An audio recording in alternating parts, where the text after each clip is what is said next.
All right, everybody, we are live from the National Wild Turkey Federation show. This is another episode of Rooted Podcast. You will hear Ben kind of talking in the background. This is life. This is life at the turkey show, man. Yeah, you got customers left and right. And, there's no stopping at these things. No, it just goes and goes. So we have Mr. Carson from Jahpoo on this morning. What's going on, guys? How are you, brother? Dude, we're good. We're good. I'm happy to be back, man. Love Seeing the it. boys in person. It's always a good feeling. I mean, we've talked since. We met at this show last year, I think. Yeah. And I think this is the first time we've actually gotten together. But it's good seeing faces, brother. And always, familiar always spaces, as we like to say. No doubt. All right, so let's just jump into it, man. Yeah. How was your duck season? Dude, duck season was good. I mean, in terms of both sales and hunting overall, it was a blessing, honestly, I'd like to say. Hunting wise, I'm kind of being generous with it. It was slower than normal. I mean, I generally felt like the birds weren't migrating as much. I mean, we had some really hard pushes or freezes even down in Texas, and they weren't there. But even the points that we did go, we shot probably like 30, 40 birds each time, and went all the way across from Oklahoma to Arkansas to East Texas, and generally enjoyed it. But with that being said, I was obviously in our second year of production, and so order volumes were a little bit more higher than what I forecasted. It's a good problem to have. It was a good problem. It was a good problem. But with that came, more responsibility, less opportunity to go out. And, sure. Because of that, I was fortunate enough to hunt with some buddies in the space that had some access, and it made things a little bit easier, which was nice. But yeah, I'm sad it's over, but also we're getting ready for next season, which is nice. It's weird, we're sitting here beginning of February, and it's already thinking about next season. All right, what improvements are we going to make? How much are we going to make? What are we going to make? And yeah, it's like, all right, what are our milestones? How do we accomplish them? And run with them. Yeah, how about you guys? I heard y'all got after them a little bit. Yeah, we did. I kind of like to torture myself, so I went to South Georgia Public Land. That was about as good as it sounds. But I will say we did take the black Jahpoo out there, and people say that wood ducks do not decoy, and I get it. You're not going to work them like a mallards all the time, but hey, dude, we had a group of like 12 or 15 of them come in there and decoy. Dude, that's what I love to hear. I mean, everybody's been telling us the decoys, especially this season, they were able to get wood ducks to come in and decoy like no other. Like my customer service rep, we brought him on in November, and we had such a massive inflow of orders, and then there'd be some people that would be like, oh, I don't like the way it looks, so I'm gonna return it. So I'm like, all right, let's get some to read, use them, try them out a little bit, get familiar with the product type of deal. And he hunts out in East Texas, which is notorious, similar to Georgia. It's like wood duck heaven. And really? Yeah. It's not like you're not they're not very abundant by any means, but it's like the only species you're shooting out there. You'll go out and you'll scratch a couple. And he said, man, I never had wood ducks decoy like that before, man. I put those Jahpoos out, and I'll tell you what, it's completely different. I was like, that's awesome. Good to hear. And, we get similar feedback from people, birds landing in holes. They're not jumping up Dennis Dr. Doug, he's like, dude, they just suck on in. And, it was really awesome to hear the customers' feedback and responses. And, overall, the Matte Black, they do a good job. Well, I'll tell you this. I spent 3 weeks in the great state of Arkansas running the flyway deputy. And there were many days I didn't even have to call. I could see them from 1,000 yards away, and they were already just cupped up. Yeah. Dude, yeah. And then they saw that decoy. They'd make one pass and just suck on in. I feel and they that. always landed on the side of the spread where that Jahpoo decoy was sitting. Yeah, it's every single time. It's kind of nuts, how people would tell me that last season, and I was like, "There's no way they're full of this, right?" And then this past season, more and more people started telling me about it. And then when I was out there in Tulsa, we were hunting this hole, and I mean, dude, I kid you not, the guy we were hunting with, they're gonna come through right through those two trees, through the field post, and they're gonna sit down right here. Like clockwork. We didn't even see them. They just dropped in from the heavens, bro, and just cupped up. Like we have footage of them and like their wings are like 90 degrees, just Yeah. sitting down right on the Jahpoos. And then Cole Townsend even, he y'all know Cole, Yeah. like he's a big photographer yeah. in the space. He found our decoys, was all pumped up about them. He loved them. We sent some up to him, and he was taking some footage for us. And he said, he goes, man, I kid you not, for about 2 hours they're sitting in this tank, and they just had canvasback after canvasback, like widgeon, gadwall come in, and every single time he's like, every bird that came in that hole sat down on the Jahpoo, and I was just like, dude. Gotta love it. Yeah, that's nuts. He actually got some good footage of a canvasback coming in, sitting down on it, which was really cool. Now, talking about different species, Yeah. I noticed that when I was running that Jahpoo decoy that all the species liked that decoy. Right. Right, working it. not just the mallard. It right? wasn't just the mallards. It was the teal. It was the shovelers. Yeah. It was the gadwall. Dude, we had one day where we killed a 5-man at gadwall, and they were all over that decoy. Yep. The gadwall love it. The pintail too, man. Yes. I tell you what. So we had one day where we had a group of, they were a huge group, 30 or 40 pintail working. And you know how pintails do. They're a little bit finicky too. They'll circle you for an hour and then dip out. Yeah. And think, oh, well, thanks for building me up and then, letting me down easy. Yeah, absolutely. They're sitting there and they're kind of teasing you a little bit, and then they're hit or miss. But I've had people like, how many were you running? I was running one. Literally You're running one. one decoy. One Yeah. decoy out. Yep. And if I would have had two more, one in the middle of the spread and one on the other side, oh, man, it would have been unbelievable. Yeah, lights out. But just with the one decoy on that right-hand side of the spread, we landed pintails in the timber, Oh, I love it. in the willow breaks. Yes. It was like, why is the pintail here? I know. They should not be here. They're Well, dude, it's typically happening. It's the rice. It's wild. My buddy that I hunted with, he's got like this beaver slough with a bunch of like willow brush along the outside, and he was scouting the other day, and he's got like the new iPhone, so it's got that stupid mega zoom, right? yeah. Right. And he showed me this video that he took, and on the video, it was a bunch of these birds that were feeding inside the beaver slough, and they were all going up and down, and every single one of them was a pintail. And I was like, interesting. And even like when you go out to like Eagle Lake or down on the coastline, in my observation, like obviously I see mallards doing it, gadwall doing it, and pintails, and like those are the three most abundant species doing it. And like pintail being at least in Texas, a very gun-shy bird or decoy-shy bird, like it's made a heck of a difference bringing them in. Heck yeah. Really, really enjoyed the effectiveness of it. Well, I'll say this as far as the decoy itself, the quality. That is, we used and abused that decoy this year, Yeah. and no scratching on the paint. Hung up to the test? Yes. Good. No problems, no issues. I had to switch the battery pack one time No shoot. out of all season. Oh, I love to hear it. And, there was one day I was scouting, and I had my big lens on my camera, Yeah. and I crawled up to a levee and was watching these mallards feed. And I was like, that is just brilliant. And I know I told you that last year Yeah. at this show. I said, that's the most. It's wild, man. Yeah. We hunted this 40-acre tank.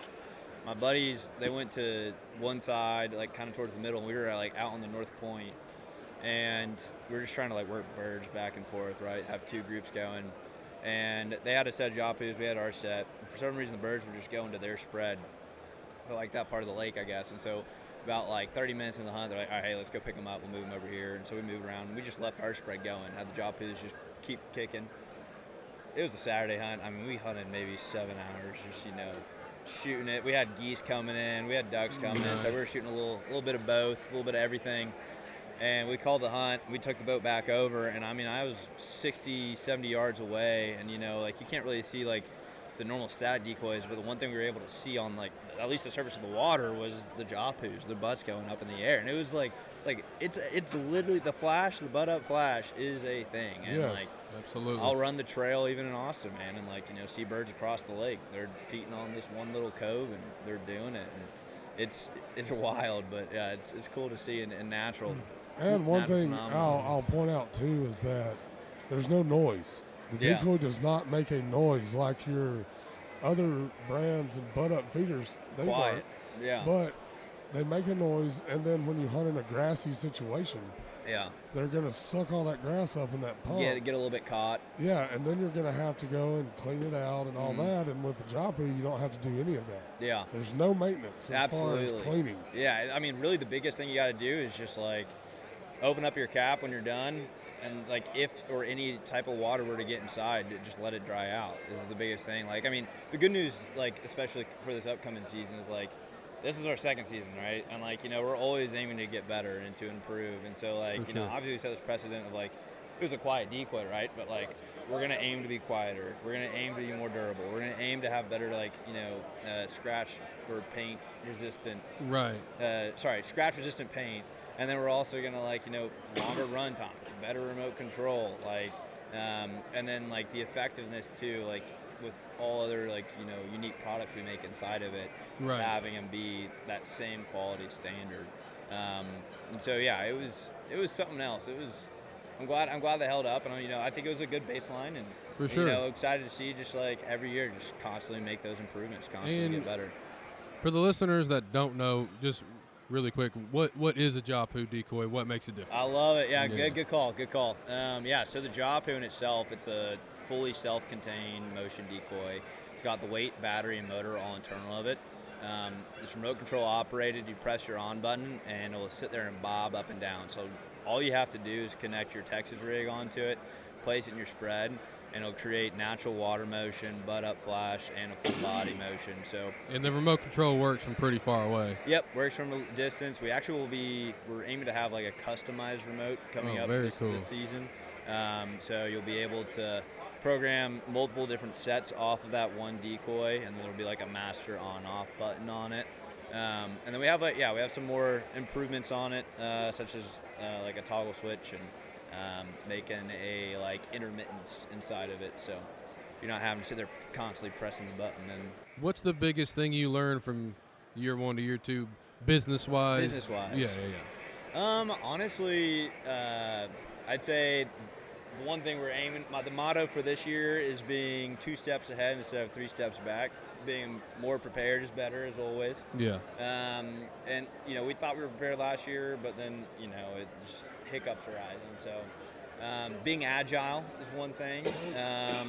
I'd say I've learned a lot in terms of like the product development route, in terms of how I'm being more efficient inside of it, which is good. Very cool. And then like the forecasting, being able to like actually have historicals on what you did and like be able to like, all right, now we can better Right. prepare. You for actually some- have data to look at. Exactly, Yeah. exactly. And like it's good too in that regard of like, you know, we're working with these wholesalers, and these wholesalers are coming to us and they're like, you know, buying multiples of what they did last year, and it's like, okay, like this is cool, this is exciting. And plus like learning about the product itself, like its own constraints, or like, you know, like out of the, I don't know, 3% of returns that we had, what was like the defects inside of those 3%, and like what was the, you know, 50% of the defects, and like how can we modify that, how can we make that a better quality. Very cool.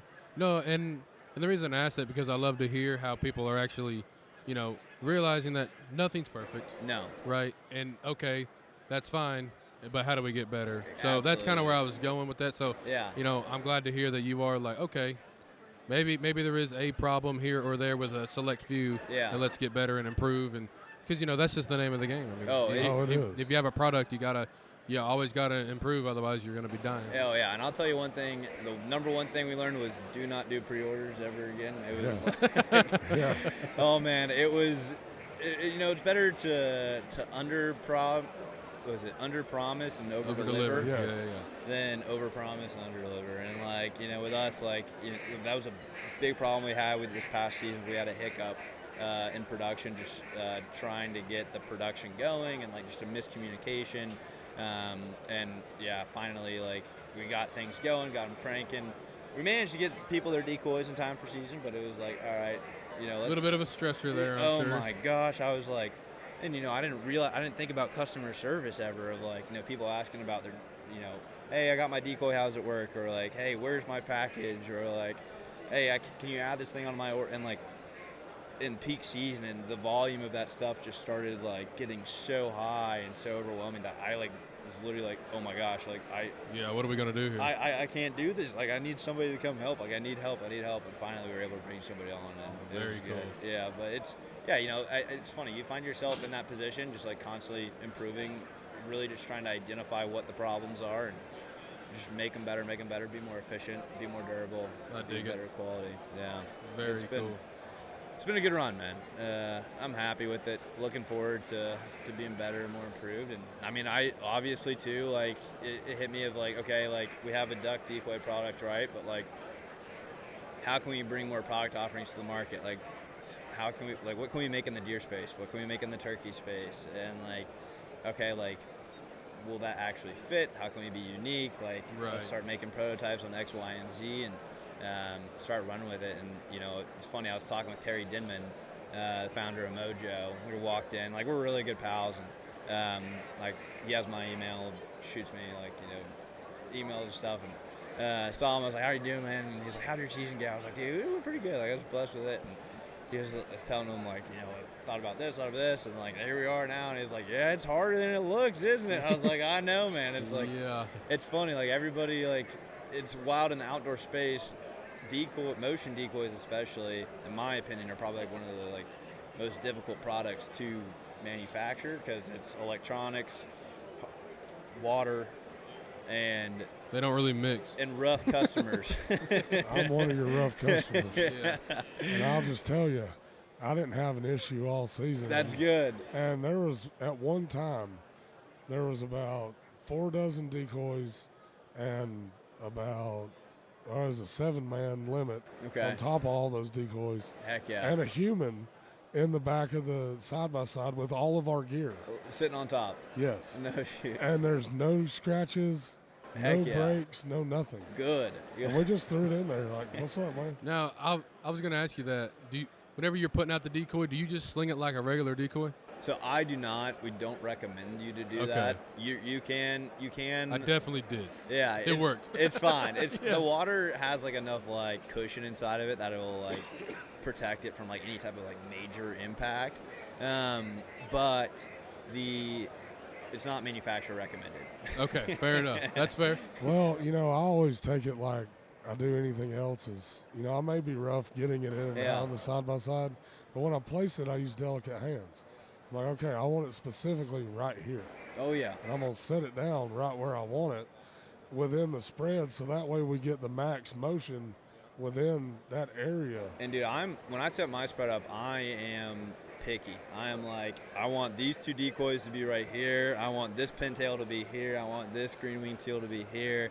I want my Jahpoo's position inside of this. And like, all right, maybe we need to open up a little bit more, and then you got to like, I literally look at it as like a painting, and like, I'm like, all right, I'm painting the spread, and like, if everybody's like a little bit out of line, oh man, it drives me crazy. So one thing I started doing this year was we noticed that there are a large number of birds, especially in the freeze. Oh, yeah. That were sitting in one spot. And I told my buddies, I was like, hey, man, you know, we may need to increase the decoy spread just because of what's sitting here. Oh, absolutely, yeah. And, you know, yeah, we can get by with a dozen decoys and it works. We kill our limits, it's fine. But I think that it would be easier to land them in the decoys, or at least get them feet down, with something representing what's actually there. Oh, absolutely. I mean, I think that's the biggest factor, is observing like what kind of species you have in that habitat, in that ecosystem that you're hunting, and providing those decoys to them. So I mean, like for us in like Central Texas, it's primarily gadwall, it's green wing teal, it's pintail. So I mean, that's what I try to incorporate inside my spread. And then like I'll throw the matte blacks in there and, you know, switch it up. But no, I agree 100%. Like I have a buddy that he like lives and breathes by, I'm only hunting with a dozen decoys from December on. And I'm like, no, dude, like if like we go scout and there's like, you know, 40, 50 birds sitting on the tank, like we need to have 40, 50 like decoys out, man. Like, because ducks are not stupid. Oh no, they're not. And they know how many birds were there the day before. Oh yeah. So like, for example, there was one afternoon that I went tooling around and, you know, looking through my binoculars, and I found a hole that they had kept open in the ice. and there were 4,000 birds sitting on that easily. Oh my gosh. Easily. And I said, well, there's absolutely no way we're putting out that many decoys. We're not putting out a goose spread. But what we're going to do is we're going to spread the decoys out away from each other and put 4 dozen out and backfill them all the way to us in the trees. Smart. And we're going to put the Jahpoo on the furthermost edge Yep. in between a group of mallards, so that way they get that flash on the edge as they're swinging in, because I watched them swing in because we had a north wind. Yeah. And with that north wind, they were swinging in from the right-hand side. And I knew that as soon as they rounded that corner and saw that Jahpoo right there with that buck coming up, that they were going to just drop right in. So it's funny. I actually almost called the flyway deputy the traffic controller, thinking like, like airplanes, and they have like that person that like waves in the plane into the gate with like the orange little light up sticks. Yeah. Because like that was one thing I liked about the flyway was like honestly like when I use it inside the spread is I'll put one out on the if I'm running like a U or a J, I'll put one out on the points, and then I'll put 3 out like right in the middle of the U or in the middle of the J in the hole. And dude, it like they see them as like the attraction on the points, and they see like the mass amount, and they just suck on in right into that thing. Yeah, one thing I started doing too is, I'll take and put 6 teal in a family group. Yeah. And then I'll put another 6 teal on the other side of the spread in a family group, and then backfill with the mallards in between, and then I'll take the pintails and put a pair over here. Yep. Put a pair on the other side of the spread. It really works out well. Absolutely, I'm right there with you. You kind of you want to like break it up by species a little bit. Yeah. And kind of have like your species families, but then you also kind of want to like mix them in if you can, like kind of put in the pintail and the mallard in like the same little area family group, and it kind of just I don't know. It helps break it up. It like if you go look at like pair of bird or the flock of birds on the lake. I mean, right, they're not just in segments totally. They're a little mixed. They're a little bit mixed up. Yeah. So you kind of want to have like your species grouped up, but then you also want to kind of have a mix. Like maybe have like I like to do pairs. I'm a big pair guy. Like I really like to separate pairs out, especially come like mid-December, late December into January. I'll start putting big like island pairs out, and then like maybe have like a single mallard drake or pintail drake out over by itself. And then have like the little family party going on the inside. I dig it. Yeah. Not mad at that at all. So that's what I do. My Jahpoo is the fully painted, so I'll take a hen decoy and put it relatively close. Oh, perfect. Or I'll take 2 hens and put one on either side of it, and then put a couple drakes on the other side. Because interestingly enough, I got a picture this year of a group of mallards flying. There was 1 hen and 7 greenheads. No way, really. 1 hen, 7 greenheads. It was unbelievable. I thought that is why we shoot greenheads. We do that because there's 1 hen, 7 greenheads. Well, the only one laying the eggs is the hen. Yeah, that's true. So I mean, yeah, we're trying our best in the conservation world to not shoot the hens. Now, granted, there's going to be times that it just happens, especially right at shooting light. You can't hardly tell. It's a little bit dusk, a little bit dark. You get someone like me in there just trigger happy. Boom. Oh, I know, man. I'll tell you. I am that guy. I apologize to all y'all. It's all right. As long as you're having fun, man. That's what matters. Yeah, it is. I had to You tell just some gotta guys tell me. this year. It was right at daylight, and right at shooting light, and I could see well enough where I was standing the different birds and the different species and hens, Right. drakes. I said, do not shoot that hen. Do not kill her. She's by herself. Don't kill her. And then 5 seconds later, 3 drakes. Right behind in. them. Yes. Yeah. I said, kill them green boys. And we did. We smashed them. And, we didn't ever go out and just kill green. I mean, there was sometimes we kill 1 or 2 hens in with it, but majority of the time we're trying our best to kill the greens. And I like to kill the greenheads first, get our lemon of green first, and then go in and kill our other 2. I got you. Because a lot of times those teal come by later in the morning. And I've also seen the mallards come by later in the morning. Oh, that's very true. It really just depends on where you're at. But our rule is we leave by 9:30. every morning. Really, just so you don't like blow out the spot. We let it rest the rest of the day, and we only hunt Wednesday through Saturday and really? Sunday. Yeah. Okay, nice. I Yeah, like that. so we give them 2 days of rest, and we only hunt 2 groups at a time. Sometimes we only hunt 1. So we really try to bounce around and stay where the birds are, but while also giving the other areas time to plenty rest of and rest build time. up. Yeah. And, another thing that's really important is having a refuge on your place. Oh, absolutely. We have 2, so on different sides of the farm, and we do not touch them. Yeah, We you're just not even watch. drive by it. Don't No, get close to nope, it. Let nope. them hang out. We just party. like to watch them and let them do their thing, because we're building a habitat to where these birds can thrive and they can stay all season long. So they have the food in the refuge, but then they also have the other food that we planted, which is typically Japanese millet or brown top millet throughout the rest of the WRP. So, it really helps too when you go in to scout these places, when you just step back and stay 500 yards away and don't touch them and look at them with a pair of Oh, binoculars. 100%. That is the number one way to go in the next morning and hammer a limit and then leave. Get them earlier than you think you need to. Set up. Get it done as quickly as possible and get out. Man, there was one morning. The more you're there, the more of an impact you're having. There was one morning during the freeze. I'll never forget it. We pull up and there was probably, 5,000 specks and snows mixed in on that hole. Yeah. There were so many birds that when the sun came up, I started looking around. I was like, dude, we ain't even fired a shot yet. There's dead birds everywhere. So they were colliding with each other Really? when they were coming in. Oh my gosh. Yeah. That's wild. Yeah, it was crazy. But you got to think, the whole entire area was frozen. The Cache River was frozen. It was all solid ice. Was this that last freeze that came through? Yeah. Okay, I got you. Yeah, so there were like a handful of holes that were open on the farm, and that was it. That's all there was. And that's where all the birds were Yes, trying they to were suck all into. piled in together. Good problem so to have. tightly that they were, at one point, I looked at the spot, and they were 200 yards up the ice. Oh my gosh. There's that many Just birds. just sitting there sleeping. That's nuts.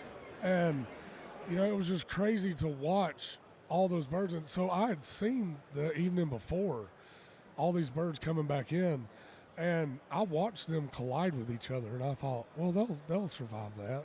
No, they did not survive They're that just hitting at each all. other just so hard. Yeah, and then they hit the ice, Oh, Right. yeah. and then that's it, game over.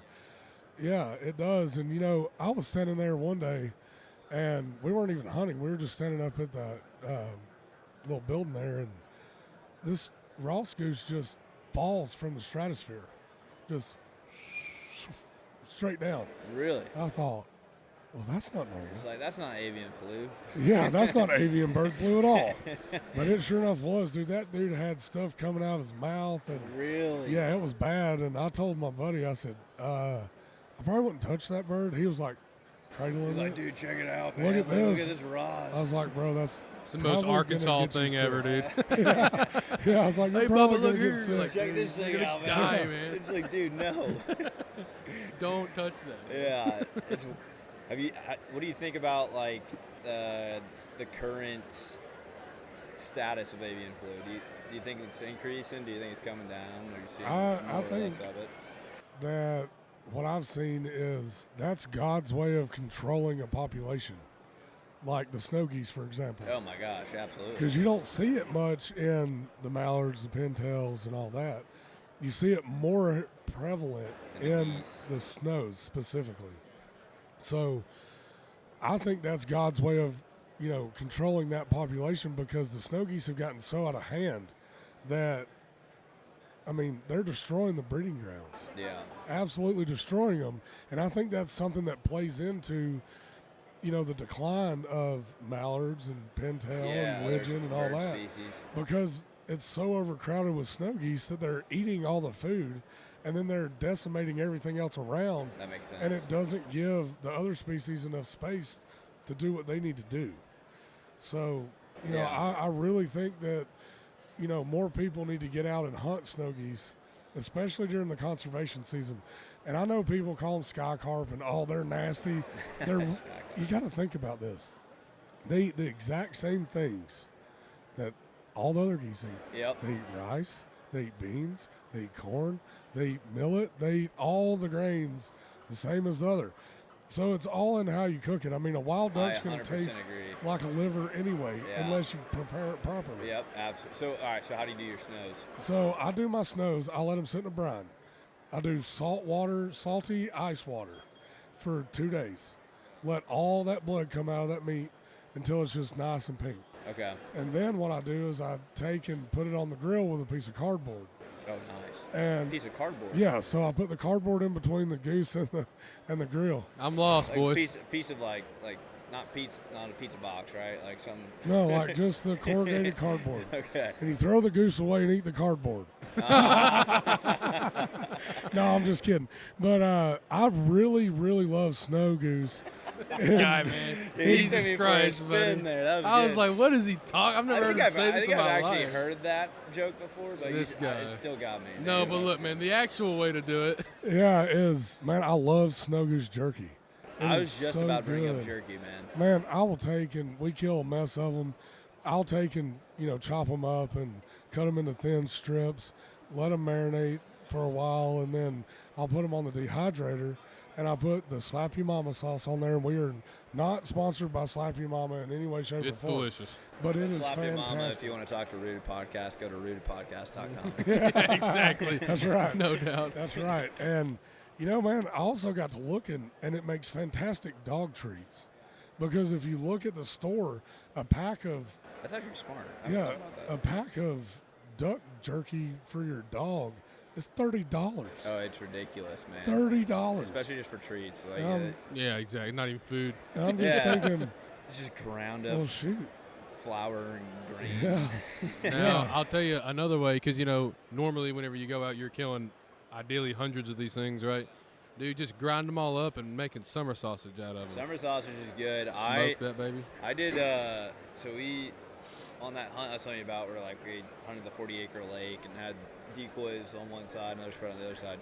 We shot the heck out of some Canadian geese. And that's what I'm talking about. I've never had a Canadian before, and there's big old honkers. Like, I was introduced to the practice of hanging your birds for 24 hours, right? So we left them outside. We were gonna hang them, and then, it was gonna drop down to 22 degrees. I was like, well, we gotta leave tomorrow. We don't want these things to be frozen cleaning them. Let's just go ahead and clean them now. It was the wildest thing. We opened them up, and they were still warm. They've been sitting outside in 33 degrees, and and it's okay, wow, these are some very, powerful birds. But anyways, we cleaned them out, and I was like, we got to try this. None of us in the party had shot one before, and so we were grilling steaks that night. We're like, heck, let's just grill it like a steak, and that's what I've always done with any wild game is just grill it like a steak, see how it tastes. So we grilled it up, cut it up in little bites. We took a bite, tasted like I took a handful of grass and just threw it in my mouth, and I was like, oh my gosh, this is gnarly. So what I did was we got on, we're like, dude, we can't just waste all this. Did jerky, and jerky was just killer, man. We marinated it in wasabi, soy sauce, some Worcester sauce, a bunch of black pepper and some tenderizer. Yeah, you definitely got to help it out. I mean, I don't care what it is, dude. Even a deer backstrap, I'm not the guy that's just gonna take a backstrap, cut it, and grill it. I mean, you definitely can, dude. It just goes against everything I know about cooking. I'm like, I gotta help this out a little bit. Put something some salt, on it. Pepper, at least some Montreal seasoning, something. Yeah. Put something on it. So one of the best ways I ever had Canada goose was we put it in a slow cooker and cooked it for 12 hours. Yeah. And then we pulled it apart like barbecue, and we had goose barbecue. No way. And it was fantastic. No, I've seen that method before. Yeah, it was really good. Really considering. I was telling John, one thing I'd really like to do is take a bunch of duck and grind it up into burger meat. Yep. Just like you do deer. I bet that would be Add killer. some beef fat in it. Yeah. And we could figure it out for sure. yeah, I mean, I think that would be phenomenal. Or make those little snack sticks, that you can just put the in beef sticks, like the Slim Jims or whatever. Yeah. And just make your own version of that with the duck. Oh, easy, just man. different ways to eat it other than throwing it on the grill and just have it as a normal pan-seared steak. Exactly. Or something like that. I think throwing a bunch of duck or frying it. You know? Yeah, I think, man, having burgers would be awesome. I mean, it's like, what's for dinner? Mallard burgers? Mallard burgers would, I don't think that would disappoint at all. No, I don't either. And Now, Ben, he's a burger enthusiast. Oh, Really? I don't care where you take this man. There's a burger on the menu. He's going to Just get the that. burger. He's going to I'm get going the with burger. the burger every time. Burger, mayo, ketchup, and cheese only or something. Ain't that That right? is correct. No. See, I've been around him long enough. There I've you heard the go. order. Sounds like y'all know each other. Yeah, we know Just- each other pretty well, but, man, at the end of Does the sound day, good. it's all about, cooking and eating what you harvest. Absolutely. Exactly. Man. That's just what it's all about. And And mean, finding that's- different ways, I think, helps people too. Yeah. Versus like, I'm gonna eat the same old thing again. Like, Yeah. no, let's do jerky and summer sausage and burgers and Or dude, stir steaks. fry or Anything, you, man. You could really switch it up. Like Yeah. there's so many. Like honestly, like I genuinely believe that any type of like meal you normally meal prep with, you can just substitute some sort of wild game. game protein inside of it. And Absolutely. it'll be fine. yeah, Like, I mean, I've been doing that with this deer that I shot this past season. Was just literally anything and everything. Instead of using beef, just use the deer. Yep. And like And it's healthier. And boys, you want to talk about organic?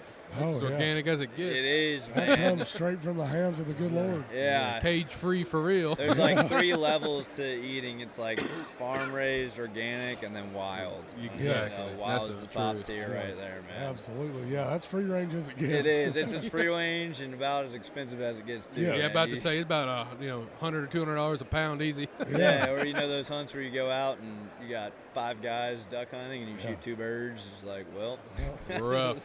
Or, the most or expensive 4 breasts you're about to eat. yeah, or you go out and you have one of those mornings where the cripples just won't die, Oh man. and yeah. you shoot 5 shells at one bird, and you're like, boy, that was an expensive bird. That was a very expensive bird, man. But And it's already tenderized too, at least. oh, it is. But the thing is that we have to go out. We have to try everything we can to recover whatever it is that we've shot. I agree. The idea is to make a perfect shot every time, and that's what we shoot for. But realistically, that's not always going to happen. You're going to have those times where you do have to go out and finish a bird. You do have to go out and finish a deer, whatever. But I will say there is that tool, the finisher. Oh, And wow. I literally just bought one like an hour ago. fantastic. Dude, probably one of the number one hunting, besides the Jahpoo Decoy, another Exactly. tool I recommend you own if you're in the sport of waterfowl hunting, because like there are so many times you have a cripple, and nothing's worse than like having a duck sit there just like in misery, right? Like you just want to knock it out quickly. Yes. Like we want to Sure. respect the wildlife and the harvest. Absolutely. And the finisher itself, like it's pretty instant, pretty quick, and plus, like I said, sitting there and messing with this dang duck you got in your hand. No, you're just able to, you plop get it and be done with it. probably be done with it and get back in the hunt. Start working birds. Yeah, exactly. And So- that's, what we love to do is working birds, Oh, amen to that. be man. ethical, and take care of what the good Lord has given us to oversee. Absolutely. No, I think that, and that's a big thing too. It's just like also like while you're out there, like finding the beauty inside of it, finding the connection with God, and maintaining that hey, I'm out here to hunt, but I'm also out here to enjoy myself, hang out with the friends and the community, and like this natural wildlife that God's provided for us, and really just kind of being more admirer of it than just being a taker. Yeah, I love that. absolutely. And there's one more tool that you really need in your blind bag. It's a wine cork. Yeah, and you burn the end of it. This isn't a joke, and, by the way. and paint your face with it Oh, I agree with you. to Okay. hide. For some reason, I was thinking of a wine opener, and I was like, dude, No. that's got like, are you like? No, no. Are we having a party? What are we Yeah. doing here? No, the cork, and you burn it, and you paint your face with it. I was like, are And you it- branding yourself? No, no, and it doesn't. Yeah, the wine cork. Yeah, the Yeah. eye black, man. It's Yeah, a thing, dude. it It's is, real and- good. I had an old man tell me that several years ago in a duck blind. He said, boy, this is the best thing you could ever use. And, it's true because when you think about it, and a lot of people overlook this, but those ducks are looking at your spread. They pick out the Jahpoo decoy.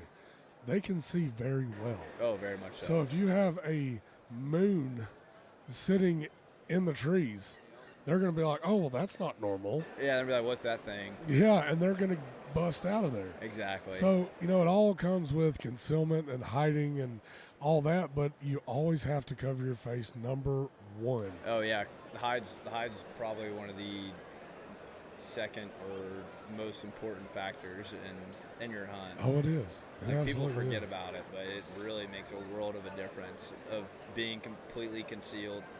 I mean, some guys will stand out. They're in front of the trees. And I'm like, dude, get behind a tree, hide, sit in the shadows. Exactly, man. That's what I do. Just man. think about it for a second. You should have seen me this year. It's like, who would have thought? Yeah, exactly. I was chasing the shadow around this tree As the sun come up. So there was one point I looked over and I went to go and get a duck, and I turned around and come back and I look, and everybody is on the side of the tree that the sun's on. I said, boys, get behind that tree right now or we're not going to kill another duck. Yeah. And I always know really quickly what's going on because I'll start seeing mallards flare. Oh, I'll be like, It's definitely the hide. I'm going to go move some decoys real quick. And I'll look back. Hey, you need to cover your face. You need to cover your face. Get on this side of the tree or stand behind the tree and really hide from these birds because, guys, they can see you. Yeah, absolutely. Yeah. They can see you very well. It's a thing, man. And also, being able to, one, cover your hide, do the face. It's weird. It's putting on makeup real quick. But, hey, but it works. It does, man. You get mud. I mean, you also get those net gators. Use the gators. There's a lot of different applications outside there. Whatever you got to do. You can wear a face mask if you want to. I just don't wear a face mask because I have a huge beard. Yeah. And then it flips my beard up in my nose, and I don't like it. It's just weird. You got to thread the needle. Big guy problems, with the beard. Yeah. Yeah, Exactly. It's just not fun, so you got to. That's a true man right there You with a gotta beard problem. Yes. Yeah, man, that's incredible. So, really quick before we wrap it up, I know you got a booth to be at and everything. Yeah, all good. We are at the turkey show. So, what you got plans for turkey season? I mean, I know you're the duck decoy guy, but I mean, are you going turkey hunting? Or are you just gonna stay busy with the business? Oh, what are you doing? We're going turkey hunting. I mean, that is definitely non-negotiable. It's I went once last season. I don't know if I talked to you all before or after that hunt, but I got hooked. It's pretty sweet, ain't it? Turkey hunting, I like to say it's like deer hunting and duck hunting had a baby. And you're out. Because you're calling and all the calling, things, you're talking to them, but you're out chasing them, and doing a little bit of stalking, and you're shooting them at a distance. You're on dry land, hitting the woods and stuff. But yeah, I didn't get to shoot a turkey last year. And yeah, that is the New Year's resolution this year is to get into turkey hunting. I love it. Shoot. Hey, if you ever make it to Tennessee, let us know, man. Or even better, we just need to go to Texas and kill some more Rios. Yeah, I'm down as a client. I would Let's love go. to. Because you have the dumbest turkeys in the nation. You really I do. know. Really quick story. We were in Texas. Remind me of the town if you think of it. Kerrville. Kerrville. Oh, really? Yeah. Kerrville's a And, good place for it. Dude, long story short, I'm in my underwear. I know it's a weird way to start the story, but don't worry about it. I'm in my underwear outside of the lodge because Ben goes, if you hear him, you just come get me. I'm like, all right. So I'm not even going to get dressed. I'm just walking out here. And I get the owl call, and I'm owl hooting at him, and sure enough, I mean, pow. Dude, I come running back in. He blew in my room like a firecracker. I said, Ben, come on, turkeys. And he's like, oh, God, okay. And we throw our crap on and just book it. No shoot. Running down there. And so anyway, we get set up and Were y'all hunting the hills? Were y'all in a creek bed or something? No. So let me explain something real quick. This farm is really well manicured. yes, And there's not much brush to hide behind. dude, Yeah. it was bad. So we literally sat down up next to these mesquite trees. And I looked at John, I said, well, we're going to be busted. I mean, Yeah. dude, we just talked about hiding great. We did everything we told people not to do. You're not supposed But to do. I the mean, problem is we have there's nowhere to else hide. to hide. Nowhere to hide. So we just did what we could do with what we had. And then I looked at the decoys and I thought, well, dang, those are way too close. Dude, they were like 10 yards, bro. 10 steps. Really? They were right Oh, there. no. And at this point, so all this is happening, the birds are hammering while we're setting stuff Yes. out and we're getting set up, and we're like, oh, no, that's too close. Well, now it's too late. The birds are out. Yeah, it's too late. And there was like 3 or 4 of them. And so anyway, dude, these things are hammering. And then they see we had a Jake and a hen, maybe? Yeah, Jake and a hen. So anyway, dude, they just come running over. I mean, hammering, it's like you're like, did I die and go to heaven? This is Yeah. the best turkey hunt of my whole They life. would stop long That's enough so just to gobble. Yeah, they would literally run and And then stop they'd and run some more. Oh man. So Yeah, it was now that gets your hair standing. here's, Yeah, it here's does. all the birds just, I mean, strutting, spitting, drumming, everything you could ever want a turkey to do At 10 right in steps. front of our face. And I'm like sitting there just Not like, trying to move. Yeah. holy crap. So I'm filming shoot. and I have a gun, and then Ben's hunting. So our guns are not up. We're not No. ready. We're the No. least prepared humans on the planet at this Yeah. point. And okay, I'm not a wing shooter, right? I'm not the big waterfowl guy. I didn't grow up doing that. Yeah. I grew up deer and turkey hunting, being ready, lining up. So I'm like, and I'm thinking as soon as I move, these birds are gone. That's what I'm used to. So Ben's like, "You ready?" I'm like, "No, but here we go." and we count it down, and Ben, being the great wing shooter he is, he comes up, boom, done. And I filmed him like, great, and I pull up, boom, boom. I'm like, I got one shell left. Swing and a miss twice. And Oh, I've no. already drawn down on this turkey. And I'm Yeah. like, And I'm like, boy, if he misses holy again, I'm going to shoot and crap. kill it. Yeah, I dude, they're gotcha. so close. I'm throwing a golf ball right by its head. Yeah, you're, You know, your, About shot's choke really is tight. just, I mean, I'm Yeah. like, holy. So, and then I'm like, these birds haven't moved. And I'm like, okay, breathe for a second. This turkey's stupid. And I just finally sat there and got all situated. It's like, boom, and it finally died. And I was like, oh, thank God. I'm telling you right now, if he would have missed that third shot, I would have rolled that turkey Yeah, just so be he could ready take it just to home. cook it. But dude, I Yeah. was very impressed, and I've told this 1,000 times. Like, dude, that was the best shooting from literally the gun is laying flat sideways, like you got it out of the box on the ground, to shoomp on the shoulder, boom, with a matter of seconds. I was like, holy crap, Oh, dude. that's pretty sly. That's Yeah, pretty and sick. at 10 steps, being that close with your choke that tight, you know what I mean? Because he had a full turkey choke, all the same thing. But so anyway, moral of the story, we got 2 birds, and then the crazier thing happened. There was 1 bird left, and that dude stayed there. So we were hooping and hollering. Oh, we were Like standing high-fiving, up. hugging, you name Hey, it. get yeah. out of here. And this dude is standing over one of the birds, pecking Pecking its it. head. Oh, so beating he it was just up. pissed. Yeah. Oh, yeah, he man. was- He was shit. mad. Yeah. And then I was like, okay, I'm going to play with this turkey for a minute. So I went running up to it, gobble, gobble, gobble, gobble, gobble, gobble. Literally gobble. just like that. He's And not joking. That thing fired back at me. No way. I said, oh, boy, if you're going to be dumb, you're going to better be tough.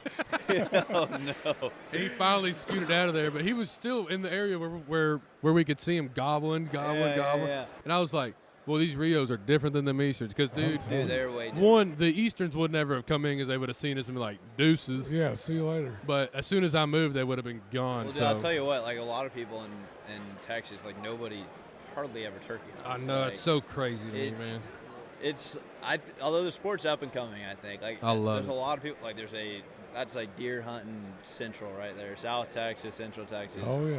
West Texas, but then now everybody's starting, I think, to catch game onto the turkey, and they're really starting to play with Well, we it. definitely need to do a Texas turkey Dude, hunt. I would Yeah, love let's do it. I'd love to. I would Absolutely. love to. I'm all the way in.